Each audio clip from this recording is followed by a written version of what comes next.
Hello, আসসালামু আলাইকুম। আপনারা সবাই কেমন আছেন?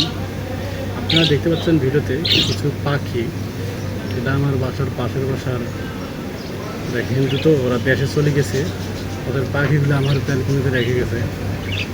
ঠিক 5টা 4:30 যখন বাজবে ওই টাইমে এরা অনেক ডাকাডাকি করে, চিল্লাচিল্লি করে। পাখিগুলো অনেক সুন্দর লাগে। পরে একটু আপনাদের দেখার জন্য একটু ভিডিও নিলাম। পাখিগুলোর দৃশ্য দেখেন, পুরোটা দেখতে হবে, না দেখলে মিস করবেন। মাঝ শেষে অনেক মজা আছে।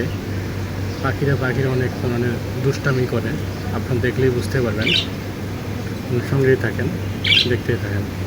আর নিয়মিত আমি দুইটা করে ভিডিও আপলোড করি, আপনারা দেখবেন। এটা অনেক গার্মেন্টস সম্পর্কে অনেক কিছু তথ্য দেয়। যদি টানানিগুলো দেখেন বা স্কিপ করেন তাহলে কিছুই বুঝতে পারবেন না। পুরোটা ভিডিও দেখার চেষ্টা করবেন, তাহলে কিছু বুঝতে পারবেন। ভালো লাগলে সাথে একটা লাইক এবং কমেন্ট করে সঙ্গেই থাকবেন। আল্লাহ হাফেজ।